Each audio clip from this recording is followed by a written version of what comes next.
You would think they had not eaten in a month of Sundays. I saw Duncan Mor today. Don't be telling my father. Why not? He doesn't like Duncan Mor. Himself wouldn't be pleased if he knew you were seeing him. I think he knows. What? It doesn't matter. What about you? Do you like Duncan? Everybody likes Duncan Mor. But do you like him? I like him better than anyone in Achmore. You should have seen him last Halloween at the Guising. He was dressed up as an old Cailleach. I saw him over at Hector MacLeod's and he made me laugh so much that I got the hiccups and Roger McPherson had to drop a cold key down my back. I bet your father didn't know you were there. Nor your grandmother. I don't care. But anyway, the Cailleach wouldn't tell him. She tells me all sorts of things that he doesn't know about. But she's his mother. It doesn't seem right. Well, she doesn't like him. And she told me Duncan Mor was going to marry my mother until himself told a lot of lies and put an end to it. And that is why Duncan Mor hates him.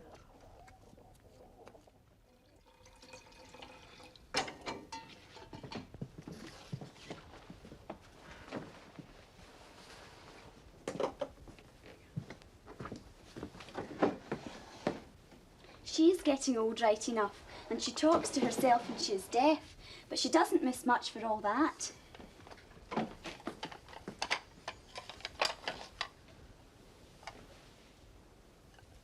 Tell me about London.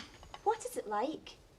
Well, it's streets, people, traffic, fumes from the traffic. I would love to see it. It must be very fine. I would like to see the changing of the guard at Buckingham Palace. And for why else would you want to go to London? I've told you times enough. Cities are bad places, and the people in them are bad people. But Alasdair's from the city. Aye.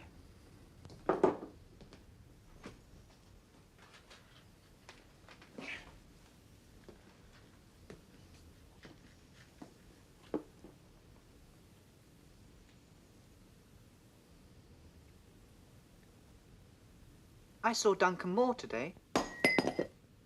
Shikna Gallo!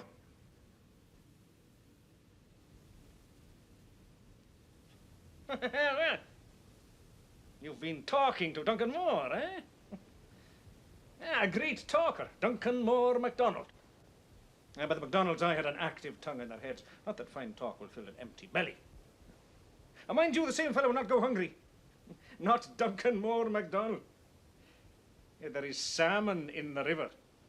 And the same salmon fetches big money in Portree. But whose salmon, boy? That is the question. Whose salmon? Well, it is Major Cassell's salmon. You think of the good Major paying a big rent for the lodge and the fishing, and the bold Duncan Mor running down to the falls the dark of night to net the pool. Some people must spend all their days in labour struggling with their sheep and cattle and a few acres of barren soil. Yeah, but not Duncan Mor MacDonald. And the big fellow will use his big tongue in idle gossip and wait for the rain to make a flood in the river so he can net the Major salmon. Oh, a fine man, I grant you. With a smooth tongue of the MacDonalds on him and all their false pride. But a low thief for all that. But wait, you boy. If you are spared, you will see the day when Duncan Mor MacDonald is humbled in the dust, even as it says in the good book. I like him anyway. Now, I warned you, boy. I'll say no more. Duncan Mor was a friend of my father's. And there are good friends and bad. You will be judged by the company you keep.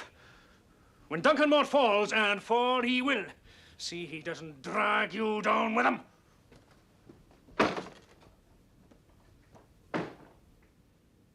My, he was wild.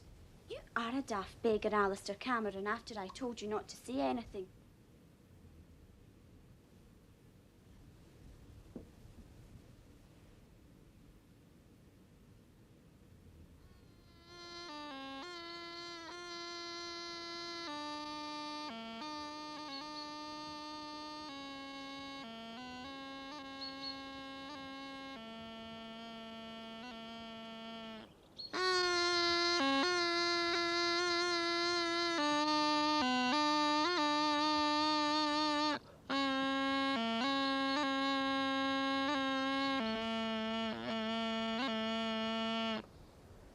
I'll never be able to get it right. If I practice every day until the end of the holidays, you'll not make a piper out of me. Ho, ho, ho, ho. Ho, ho, Alasdair Beg. Have you not heard the old saying, to the making of a piper go 7 years of his own learning and 7 generations before? Mind you, at the end of one of his 7 years, one born to it will stand a chance of making good. But not before, Valley, not before. I feel as if my fingers were all thumbs. Oh, that is the mechanics of it. It is the lungs you need as well. That's one thing we have in plenty on Skye. Good air for the lungs.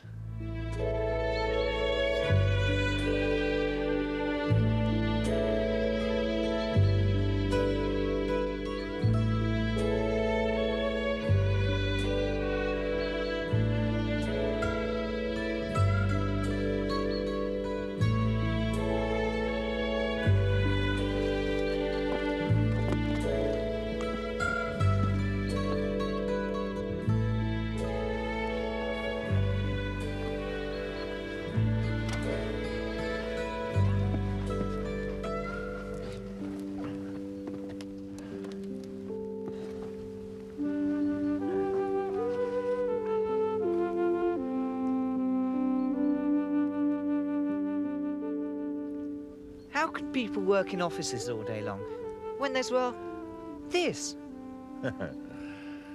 Aye, it's strange right enough. But then it's a strange, strange world. See you, it is the fellows in the black jackets and the striped pants that make the big noise in this world. This may seem a good enough life to you, Alasdair, but if you're wanting to make some mark in the world, it is the striped pants you'll be needing. Myself, I can hook a trout or a salmon right enough. Murdo Beaton called you a thief. Said that the fish belonged to that major up at the lodge. Oh, he did he? Well, I look at it this way. If there was no rainwater in the hill, there would be no river, and I doubt if Major Cassell could claim title to the rains from the heavens. Not that the police will think of it that way. You asked yesterday why we should not go to the police. Tell them about your message. The 2 men on the train and what we saw on Saturday night. I know the message has disappeared, but you were with me on the cliff. You saw Murdo Beaton take those 2 men out in the boat, and only one came back. Right enough, Alasdair. So the police asked Murdo Beaton, and he denies the whole affair. Well, then it is the red fellow's word against ours, so the police decide to investigate. They go to the big man in the district. They go to Major Cassell. Well, now, the red fellow has done many a job for the Major. Acts as gilly sometimes. So the Major tells the police that Murdo Beaton is a fine, upstanding man, but that Duncan Mor MacDonald has the name of being a black rogue of a poacher. No, Valley, it won't do.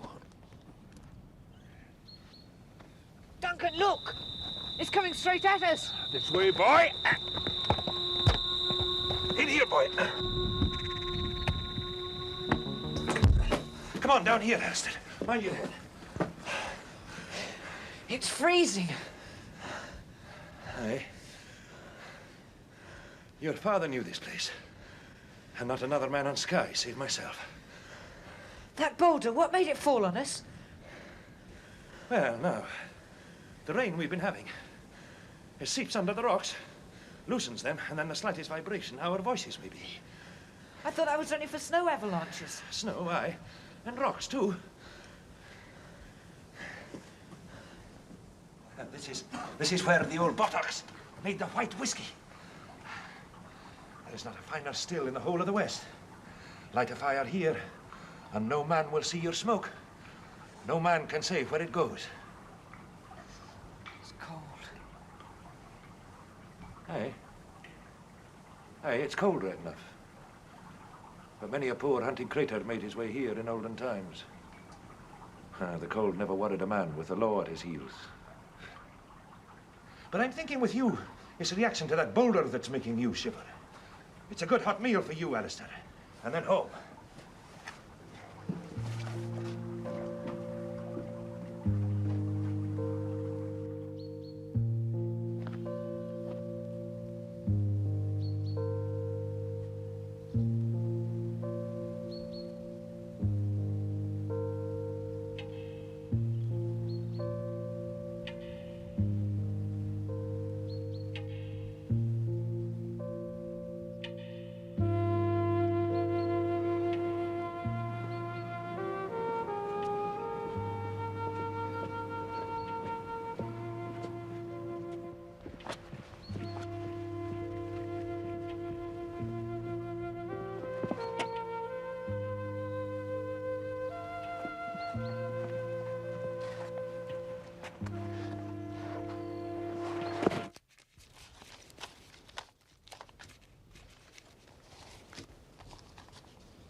Who sent you to spy on me? No one. I wasn't spying on you. I was just playing a joke on Mari. Fine tale with Mary and the Carlock out of the house. And the truth now. Who sent you to spy on me? I wasn't. I was just trying to give Mari a fright. I didn't know she was out. Mary and the Carlock go to the knitting every Monday. How was I to know? Besides, if I'd known you were counting your money, I wouldn't have...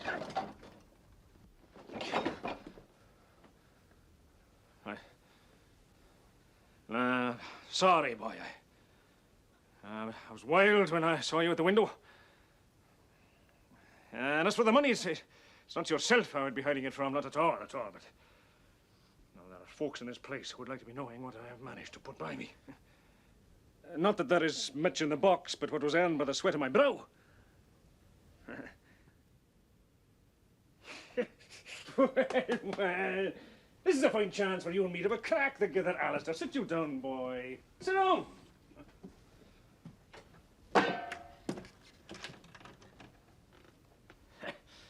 The Carlock and Mary are away, so the men must fend for themselves, eh? The tatties are just ready. And there's cold mackerel in the press. Oh, a fine fish, the mackerel.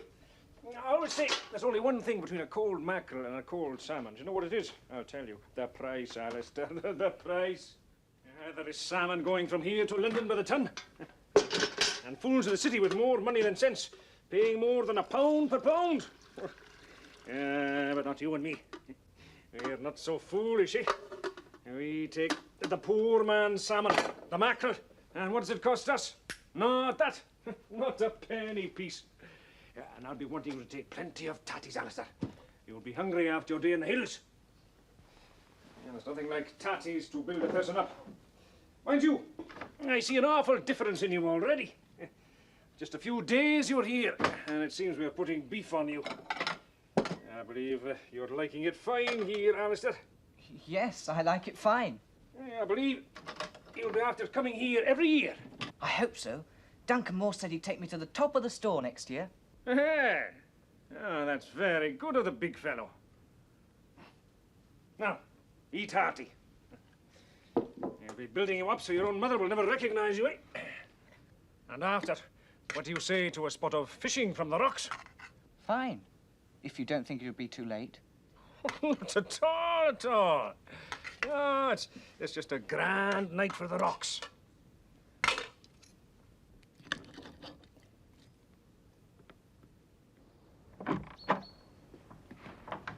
Shouldn't you be at the meeting of the Hill Drainage Scheme tonight? Duncan said it was to be held at Hector MacLeod's house. Well, no, Alasdair, it's not my place to go. I can't speak for this craft. I'm just here with your permission. Still, The big star, eh? Yeah, it was very thoughtful of Duncan Mor. Very considerate. I've had my quarrels with Big Duncan, but he's a good enough fellow at heart, and I was never a man to bear a grudge.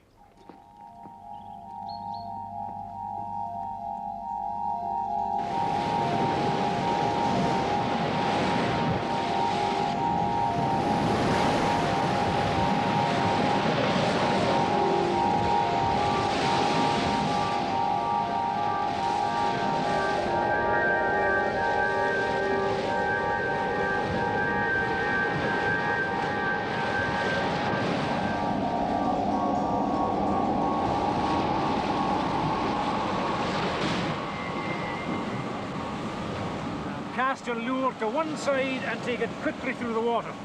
Here. And mind your step here. The tide's flowing fast. It's easy enough to get cut off on these rocks.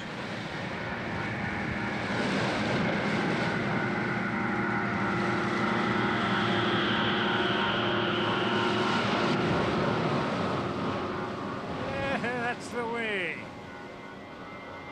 Now, tell me something, boy.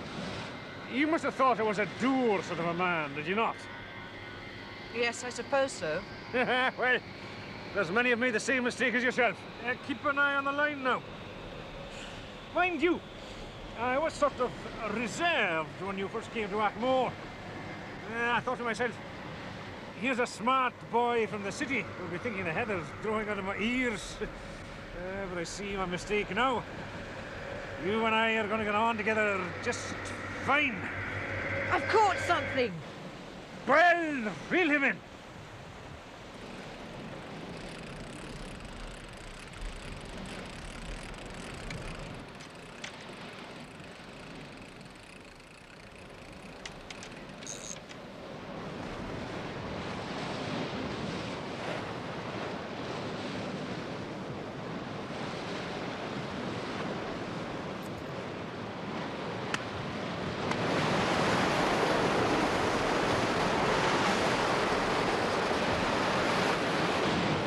Don't you think we'd better be going back? Well, the tide is rising pretty fast.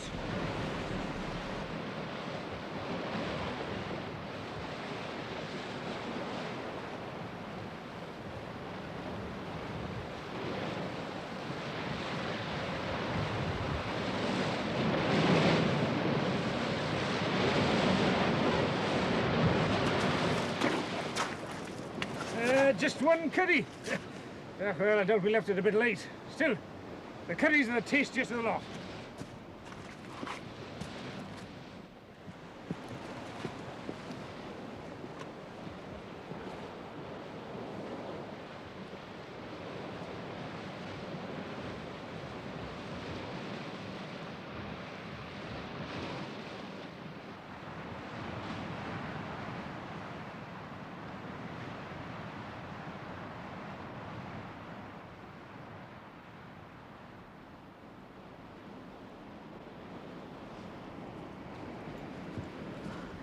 Ah, dear. I promised Major Cassell I'd take a look at the bothy last thing. See if the door was properly secured. He went down last night and found it unlocked. There's a fine pennyworth of gear stored in there. If you're tired, away you go directly to the house. I'm not a bit tired.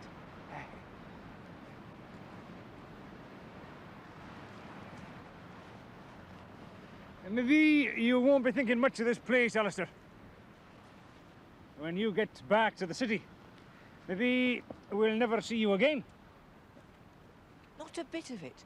I just don't know how I'll be able to stick London a whole year until the holidays are here again. Oh, well.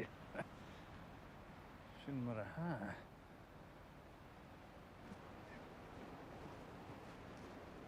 Oh! What happened? I've ricked my ankle. Oh, no, I doubt I can never put this foot to the ground. Oh! You help me up the path, and I'll try to get along behind you as best I can.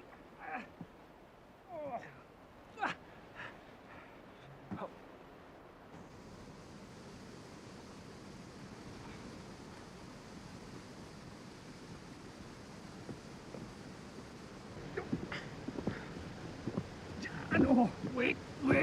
Ah. Oh, maybe the pain will ease off in a while. As long as I can just crawl down and take a look at the bothy. If it were anyone but the Major, I would never attempt it this night. But the poor good man is depending upon me. But you'll never manage it. I'll have to go for you. Were you ever down there before? No, but surely it isn't that difficult. Not at all. You just follow the track here. That's all you need do. You will come to a bridge. Cross the bridge and follow the path down to the shore. The bothy's about 20 yards along the beach.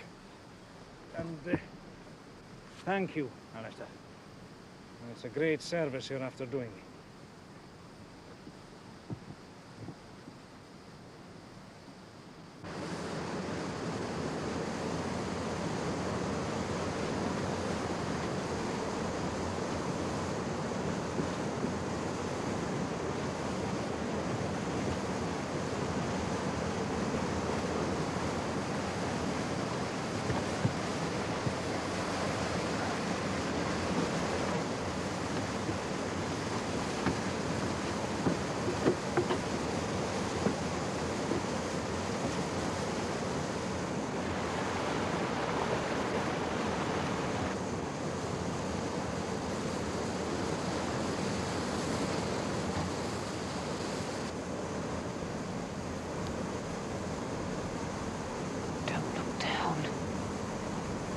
You mustn't look down.